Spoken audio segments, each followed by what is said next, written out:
Geraint was slowly returning to his native lands. He was young, but his name had long been wreathed in the legends of King Arthur's stern court. His strong hands, accustomed to the heavy hilt of a sword, held the reins with confidence. Yet his handsome face bore the deep mark of a weariness built up over years of endless tournaments, treacherous court intrigues, and the exhausting need always to remain the best. Now, as he accepted the heavy burden of power from his aging father, Geraint sought only one thing. He wore his great fame like a heavy cloak, and more than anything in the world, he dreamed of finding a quiet harbour, a place where that cloak could be left at the door. He desperately needed a safe refuge where steel armour no longer constricted his chest. A place where he could finally release the tension and simply breathe without expecting a treacherous blow. He yearned desperately for absolute, unshakable peace. Geraint found relief from his crushing weariness where he least expected it. In the half-ruined castle of her impoverished father, he saw Enid for the first time. No jewels sparkled upon her. She wore a simple, faded dress. Yet she moved with the grace and dignity of a true queen. There was more genuine majesty in her worn gown than in all the silks of the royal court. And in her eyes, he found the very peace he had sought for so long. He fell in love, not only with her gentle beauty. He was captivated by her unbreakable inner calm, by that astonishing, radiant resilience, so painfully absent from the hypocritical clamour of Arthur's court. Among the old ruins, she shone like an undying light in a window. Enid became a firm foundation, a flawless embodiment of purity. She became his true home, the place worth fighting for, and to which he always longed to return. Once they became husband and wife, they plunged headlong into a closed circle of absolute, serene happiness. In their new, carefully arranged life, there was no room at all for noisy feasts, courtly bustle, or exhausting military campaigns. Now their time was filled only with long, tender evenings by the blazing hearth, quiet music, reading together, and endless intimate conversations until dawn. Geraint loved Enid so deeply and feared so desperately that he might lose his newfound peace, that he began diligently shutting their world away from everything outside it. He wanted to be with her alone, making his wife the sole meaning and centre of his universe. Their idyllic life gradually turned into a stifling cocoon soaked in thick, sweet syrup. Their love became an impregnable fortress, but with each passing day, that fortress looked more and more like a beautiful, cozy prison, locked tightly from within. Their sweet seclusion soon began to bear rotten fruit. Geraint, once a formidable warrior and a just lord, began to forget his duty as a ruler. He stopped riding along the borders of his own lands, continually postponed important hearings, and no longer listened to the anxious counsel of his faithful advisers. His renowned heavy sword now hung on the wall as a useless ornament, while his loyal war-horse languished in its stall. The great love that should have become a reliable source of strength for new endeavours turned into a convenient excuse for total inaction. Geraint was rapidly dissolving into domestic comfort, imperceptibly losing his masculine essence and former identity. He hid so deeply in his wife's embrace from the troubles of the world that he forgot whoever takes off his armour forever eventually forgets how to hold a sword. The outside world did not vanish behind the closed doors of their quiet bedchamber. The kingdom could not exist for long without the firm hand of a ruler, and poisonous whispers soon began to spread through the court. People said with disapproval that the young lion had hopelessly lost his fangs. It was rumoured that he had grown utterly weak, exchanging his former chivalrous honour and the ring of swords for the silk of women's skirts. Serious doubts arose about his ability to defend his own lands. His once resounding fame rapidly faded, while old enemies at the borders had already begun boldly raising their heads. The many-voiced whisper of the discontented court was like weeds and poisonous ivy, rapidly winding around the walls of their motionless palace. Rumours crept through its corridors like draughts, and in their cold murmur, the great warrior's name was heard more and more often, not with admiration, but with mocking pity. The court's cruel whispers inevitably reached Enid's ears. When she heard the malicious talk, she did not grow angry with the gossips or accuse her beloved husband of weakness and idleness. The unbearable weight of those words fell upon her fragile shoulders. Enid was tormented by a terrible, destructive thought. By becoming his greatest happiness, she herself had imperceptibly become his most vulnerable weakness.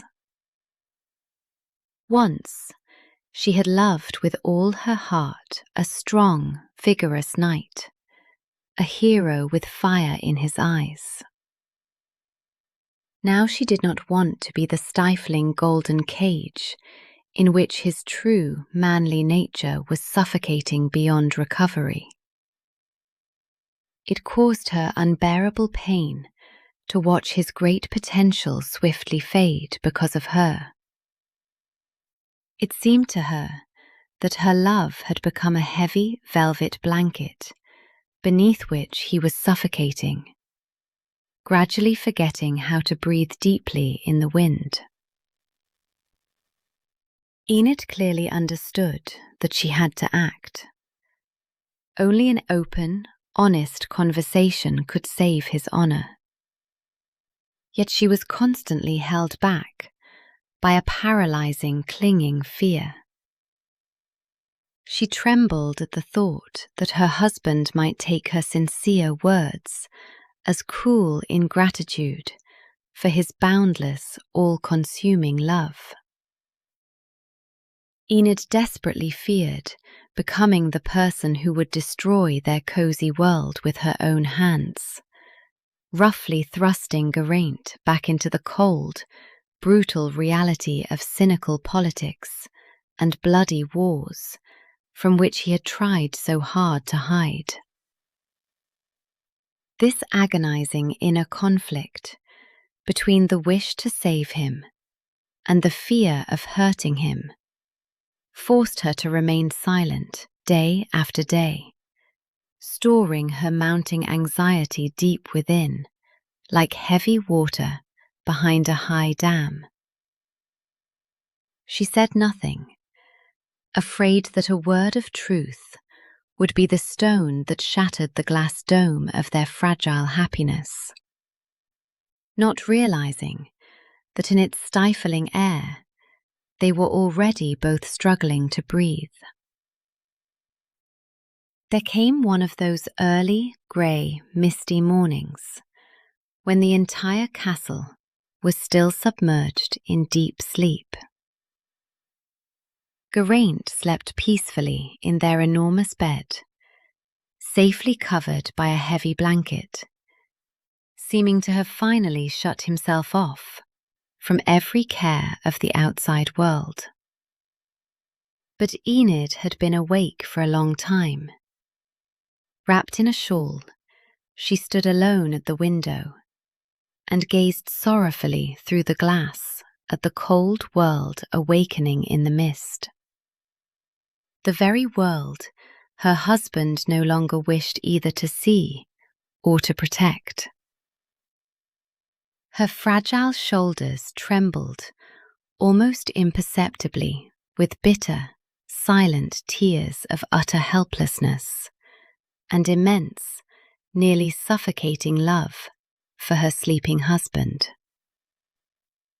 She gazed through the cold glass at the world waiting for its king, and her tears were a wordless prayer that her husband might find himself once more.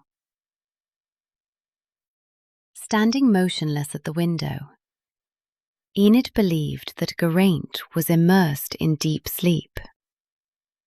She could no longer contain the feelings overflowing within her, and hot tears silently rolled down her pale cheeks. In the half-darkness of the bedchamber, she spoke softly to herself, in a barely audible whisper.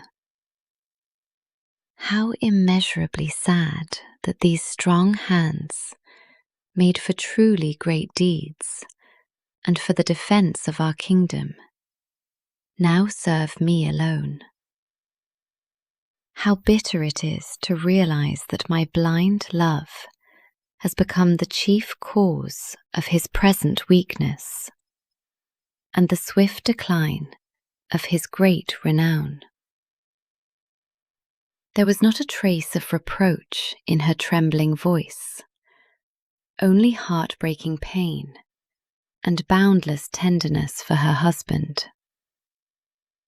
She whispered those words to the cold glass, like a confession of the most terrible sin, believing herself guilty of taming a lion and forgetting that a lion was born for the open plains. Geraint awoke at the sound of her quiet weeping. Through the dim veil of fading sleep, only fragments of bitter phrases about weakness and strong hands born for great deeds reached him. In an instant, his mind painfully distorted the meaning of what she had said. He heard not the sincere concern of a loving wife, but a cruel, contemptuous accusation. Somewhere deep within, Geraint had long felt a gnawing guilt over his prolonged inaction and dreaded the inevitable judgment. Now that carefully hidden fear had suddenly taken on flesh. His wounded pride instantly painted a dreadful picture. Enid had become hopelessly disappointed in him as a man. In his madness, he imagined that she secretly longed for someone else, a more active and powerful warrior.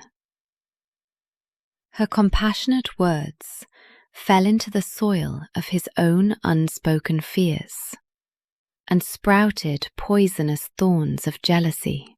and wounded pride. Geraint did not ask a single question.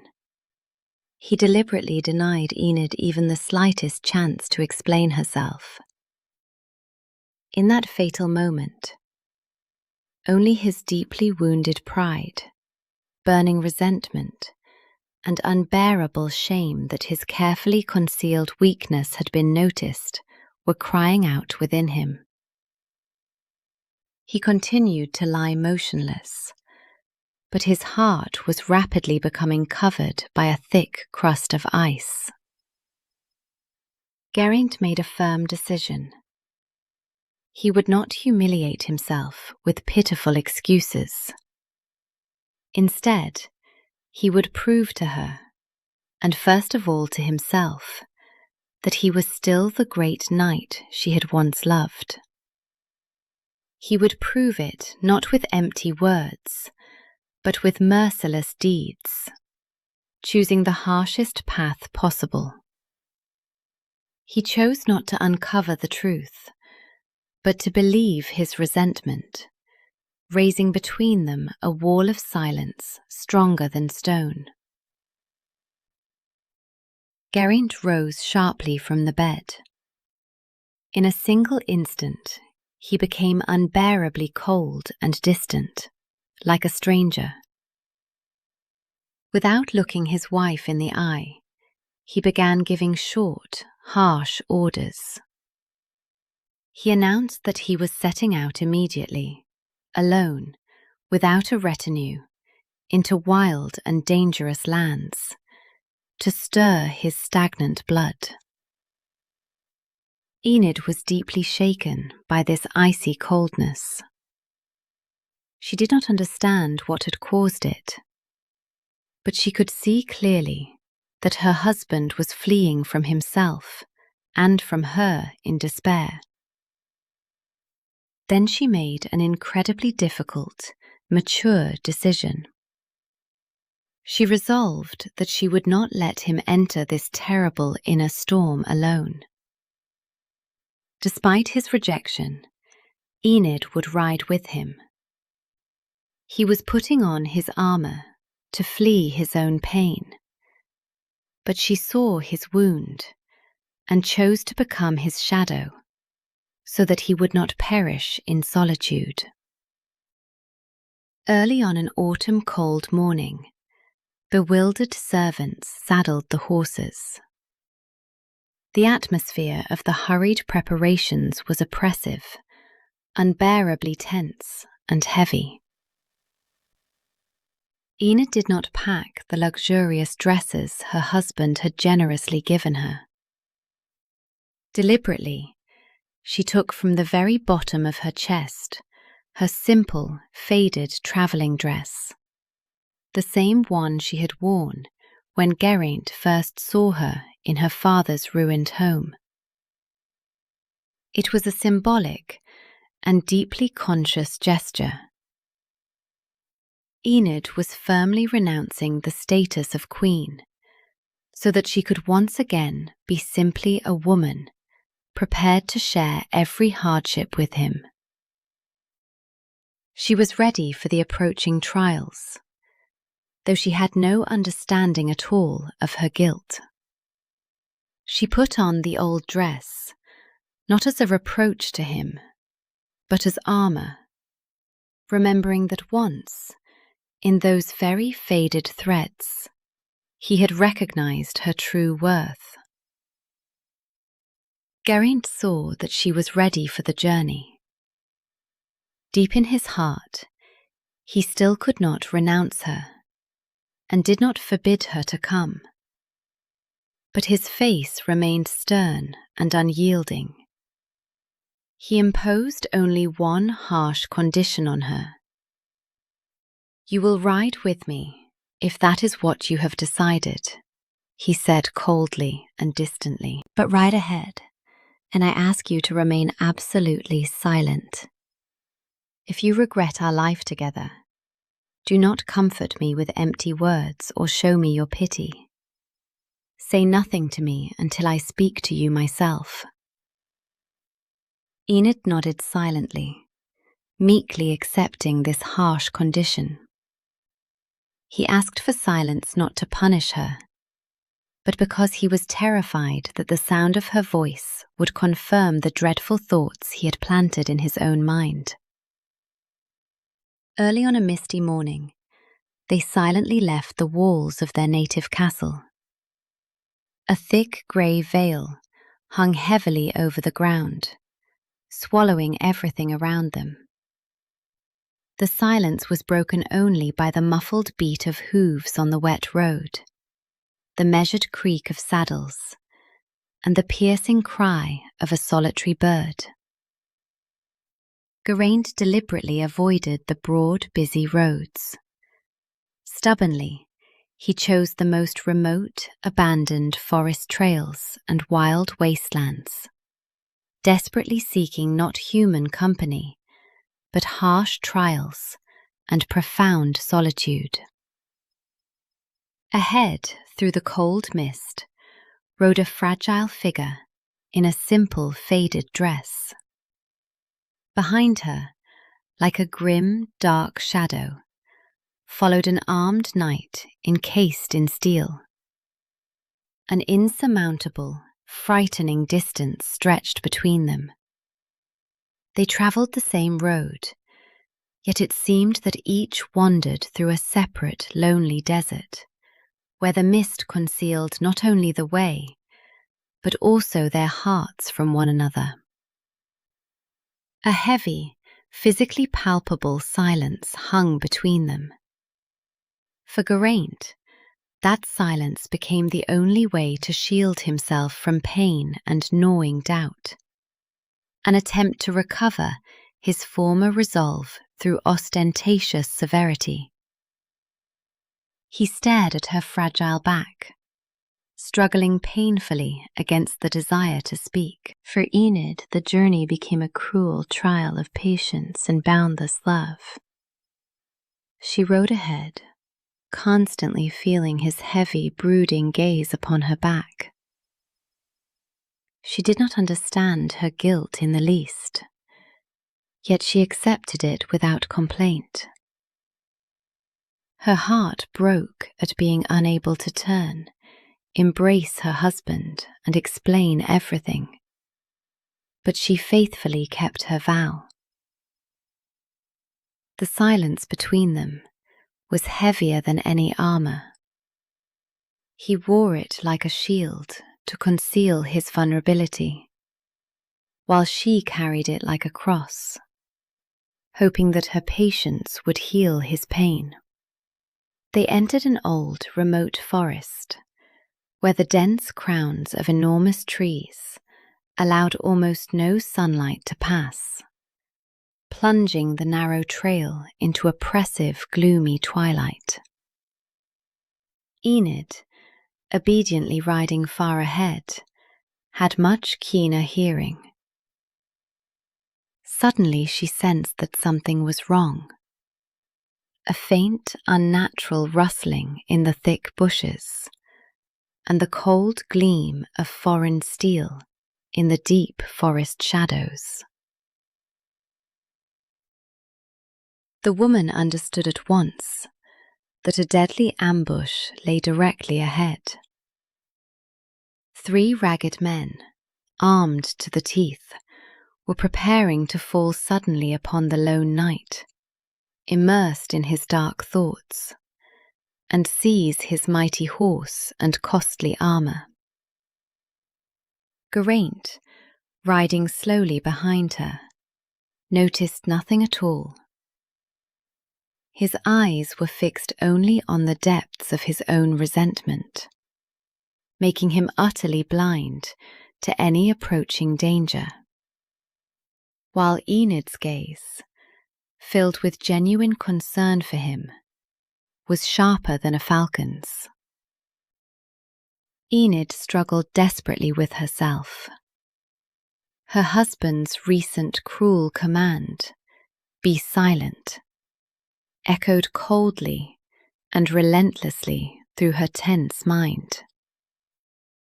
She knew only too well that if she dared break her vow now, she would inevitably bring his icy anger and contempt upon herself.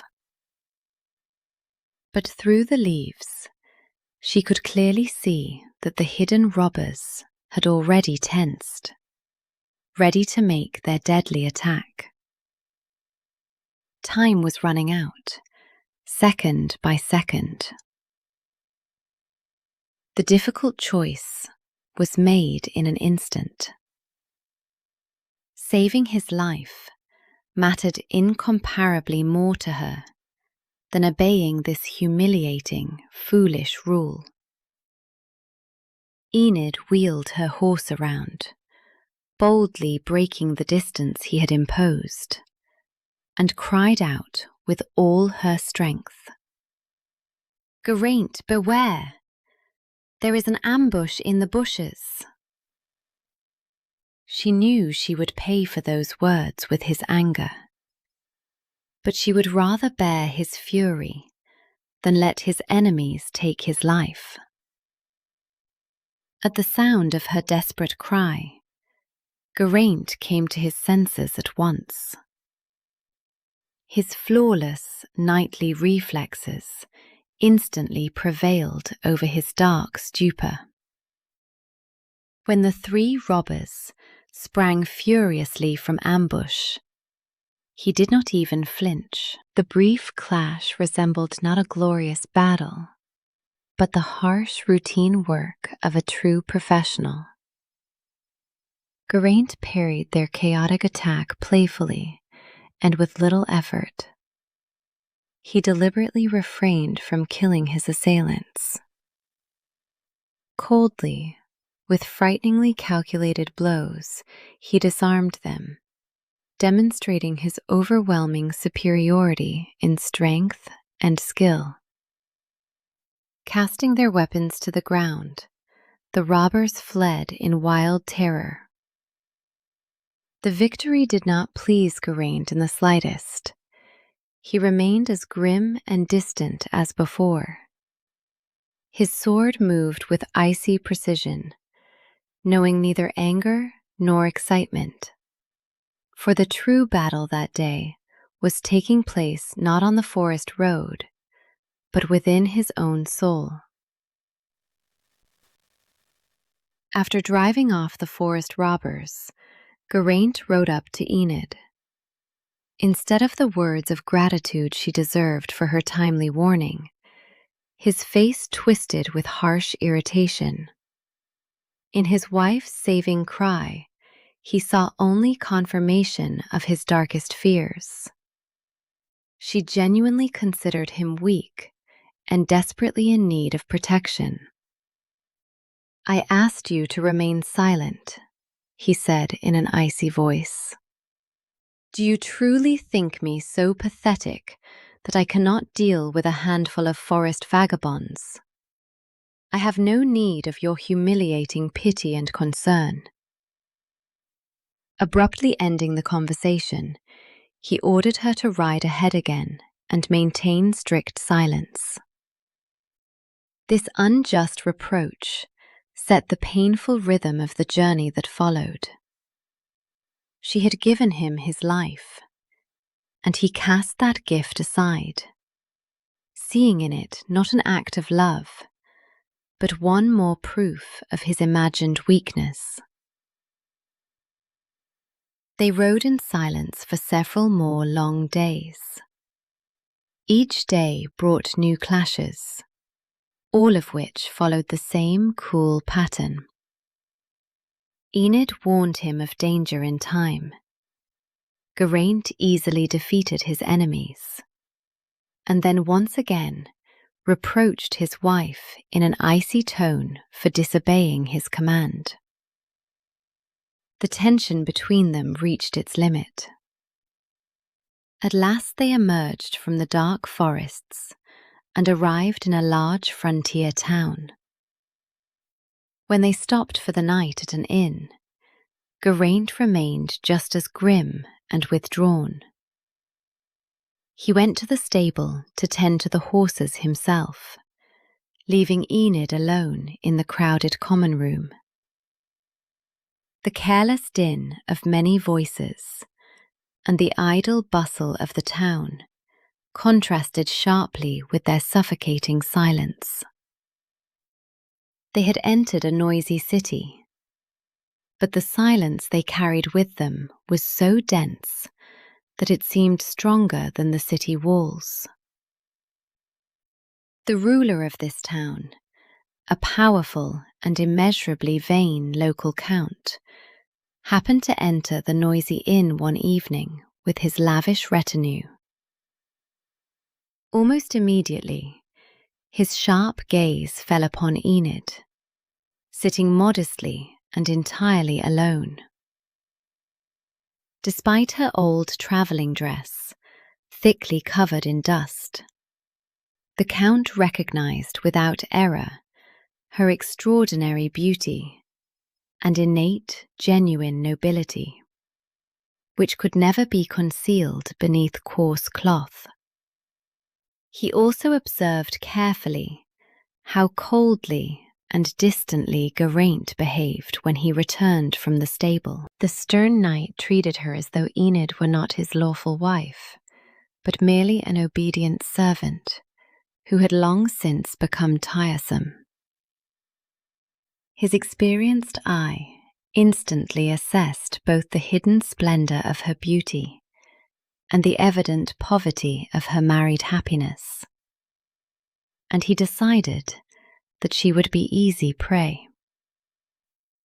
As soon as Geraint stepped away again for a short while, the treacherous Count confidently took a seat beside Enid.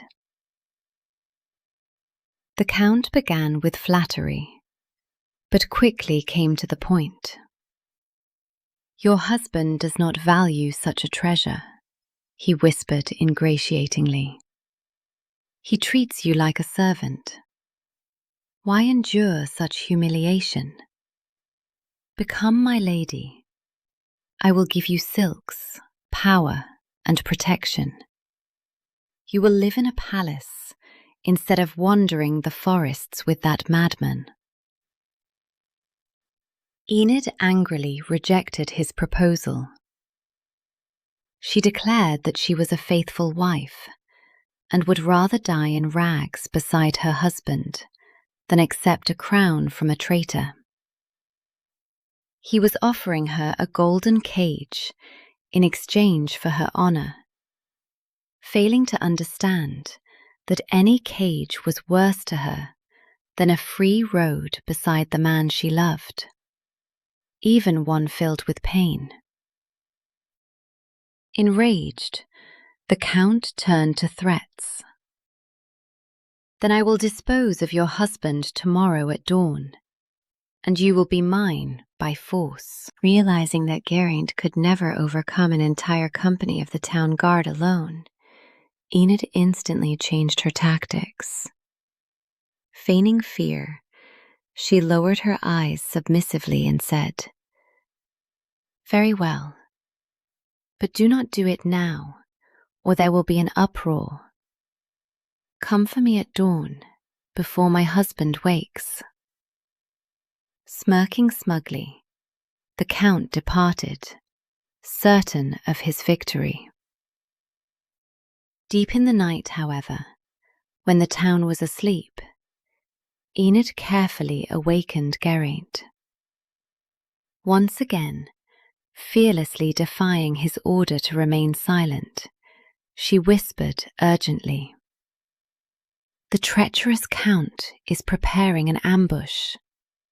We must flee now, before they surround us." They hastily saddled their horses and secretly left the inn, vanishing without a trace into the sheltering darkness of night before their enemies arrived. She had lied to the Count in order to save the truth of her love, and that night her cunning proved stronger than any knightly shield. The travellers rode onward, leaving settled lands behind and venturing deeper into a harsh and untamed wilderness. Over the course of that exhausting journey, Geraint defeated many enemies. He proved his martial valor more than sufficiently. But the succession of victories did not bring the long-awaited peace. Now the great knight looked utterly exhausted. His eyes were deeply sunken, his heavy posture stooped, and his once gleaming armor had irretrievably lost its noble luster. Geraint was weary, not so much from fierce sword fights, as from the constant, agonizing tension within. He was being suffocated by his own pride, and by the solid wall of silence he himself had raised. He felt that he was gradually losing himself. His sword still struck without fail, but his soul bled in an invisible battle he waged against himself, losing it step by step.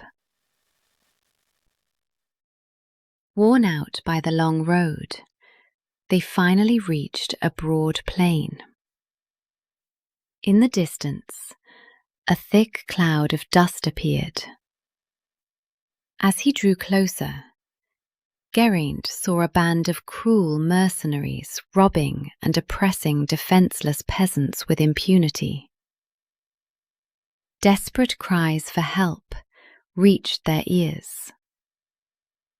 Despite his profound inner exhaustion and his dark state of mind, a true knight could not coldly ride past. His sacred duty as a protector awakened at once, eclipsing his weariness. Geraint sternly ordered Enid to remain at a safe distance. With a heavy motion, he lowered his solid visor and charged alone into the very midst of the enemy to drive them away. His movements were ponderous but deadly. He plunged into battle not for the sake of glory, which had long ceased to warm him, but because his sword, unlike his tormented heart, still remembered the meaning of justice. A brutal fight began. Geraint fought fiercely, and the mercenaries, who had never expected such powerful resistance from a lone knight, began retreating in terror. But Geraint was too exhausted. His reactions had become dangerously dull, and his attention was scattered by long days of oppressive silence and a grueling inner struggle. At the fatal moment, when he carelessly lowered his shield, convinced too soon of an easy victory, one of the retreating mercenaries struck him treacherously in the side with a spear. The sharp iron pierced his armor with a crunch. Terrified by what they had done, the mercenaries fled in panic. Geraint was left entirely alone on the battlefield. The wound was deep and bleeding terribly. The weariness he had stored within himself for so long finally found a breach in his armor, and the enemy's steel merely completed the work begun by his own pride. Geraint stubbornly ignored the bleeding wound. His pride would not allow him to ask for help or show weakness before Enid. Clenching his teeth, he silently mounted his horse and forced it onward as if nothing had happened. They rode a little farther, but with every step the knight lost more blood. Suddenly, an impenetrable darkness covered his eyes, and the ground seemed to vanish beneath the horse's hooves. In the ringing silence of the road, he fell heavily from the saddle with a deafening crash of armor, and lay motionless, unconscious. He collapsed into the dust of the road like a broken tree, and with him fell the entire invisible wall of silence and anger he had so carefully built between them. When she saw Geraint fall to the ground, Enid leaped from her horse with a piercing scream and rushed to him. In that dreadful moment, she forgot at once all his cruel commands, his recent coldness, and her own wounded pride. Nothing existed in the whole world now except her bleeding husband. Dropping to her knees before him in the road dust, she pulled off his heavy helmet with trembling hands. His face was as pale as linen, and he seemed no longer to be breathing. Horrified that he was dead, Enid burst into desperate sobs. Without a thought, she tore a broad strip from her faded dress and began binding the deep wound tightly, begging her beloved in a feverish voice not to leave her. All his foolish commands dissolved in her cry, and she wept over him, not as an obedient shadow, but as a woman whose very heart had just been torn away. A thick cloud of dust rose over the road. A large company of mounted warriors approached the place where Enid wept in despair, led by the local ruler, the cruel and capricious Count Limors. With one glance at the knight lying in the dust and the beautiful, tearful woman, the Count immediately made his decision. His motives were far from noble. He looked upon her tears not with compassion, but with the greed of a looter who had found a precious pearl among the wreckage of another man's shipwreck. At Limor's command, they were taken to the castle, but not to receive help. The unconscious Geraint was ordered to be thrown carelessly onto the stone floor in a corner of the huge, noisy dining hall, like unwanted refuse. Enid, meanwhile, was rudely commanded to join him at the Lord's table. Reveling in his absolute power, Limors cynically declared that since her husband was nearly dead, she was free from that moment on, and would certainly become his lawful wife, as well as the sovereign mistress of his wealthy castle. Count Limors seated himself at the lavish banquet table and tried to force Enid to eat, sweetly promising her untold riches if she would only stop weeping over the wretched dead man. But Enid overcame her paralyzing fear and proudly drew herself upright.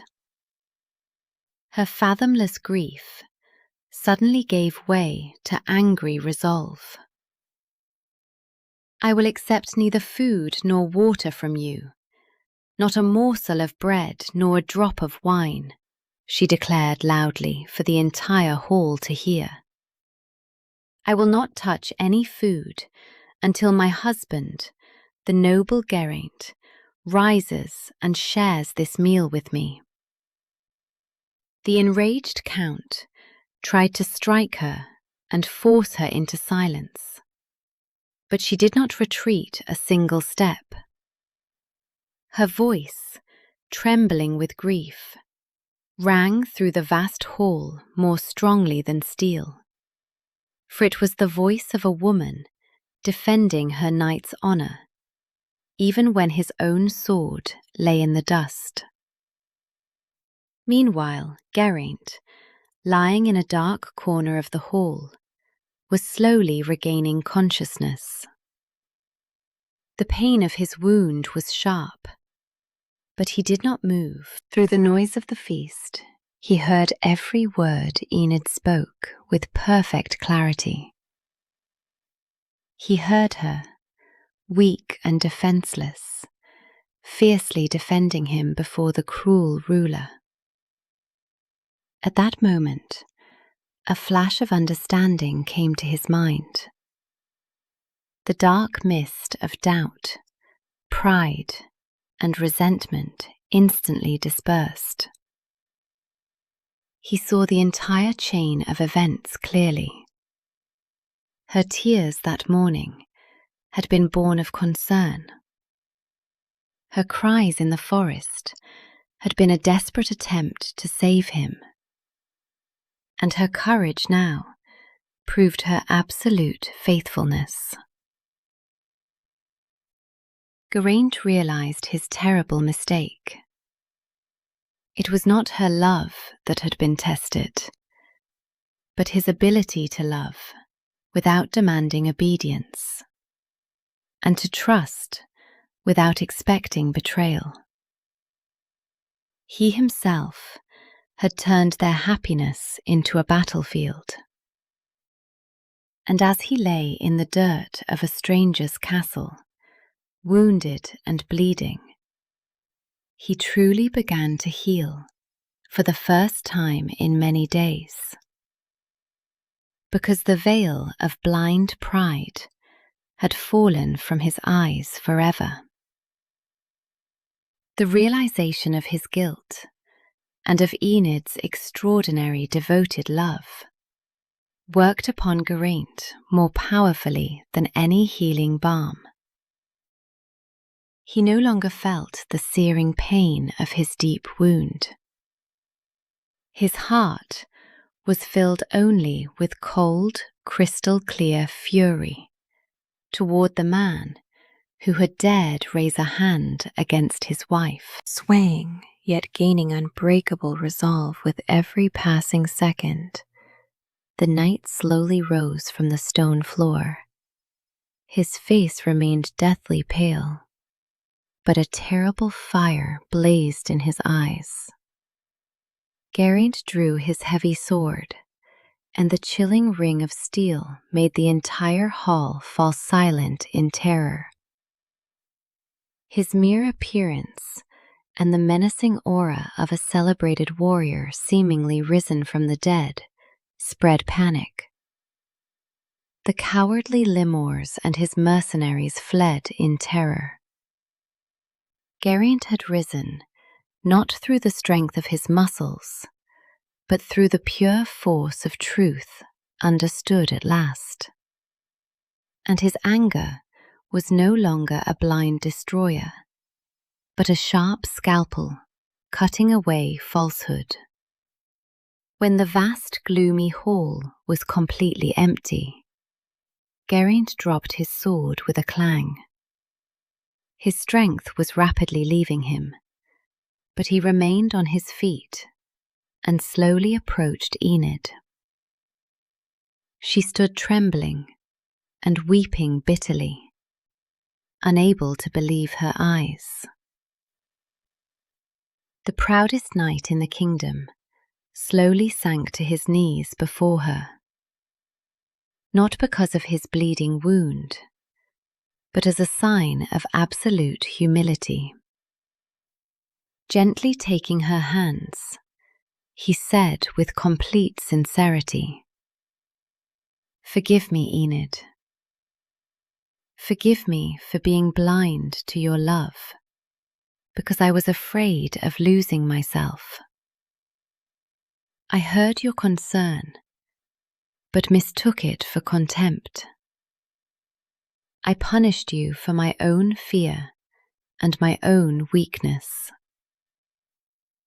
He knelt before her, acknowledging defeat in his war against his pride. And this was his greatest and most difficult knightly feat. Enid, whose heart knew no resentment, wept bright tears of joy and relief. She tenderly forgave her husband, helped him to his feet, and they embraced tightly. Soon they left Limor's grim castle, the journey home began, and it was strikingly different from their recent travels. Now they did not ride apart, divided by cruel commands and silent anger. They rode close together, stirrup to stirrup, horse beside horse. The painful silence no longer hung between them. They spoke quietly and calmly, carefully healing one another's spiritual wounds. This shared road healed Geraint not only in body, but also in spirit. They were returning along the same road, but now it was the path not of two lonely prisoners of resentment, but of two travellers who had finally learned to share a single burden. Before long, they returned safely to their native kingdom. Geraint once again took the reins of power in a firm hand, and from that day onward, no one dared doubt his inexhaustible strength and courage. But now their life together was entirely different.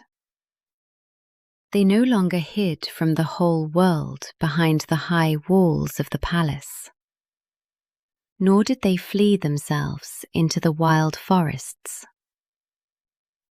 Their boundless love ceased to be a solid wall and became instead a safe, warming hearth that gave them strength to serve their people wisely. At last, they learned truly to hear one another, entirely unafraid of the truth. Their union became unbreakable, having passed through the cruel fire of mistrust, and emerged crystal clear. They understood that true love is not a castle in which one can hide from storms, but a sturdy ship upon which two people can cross any tempest together, even the most terrible one of all.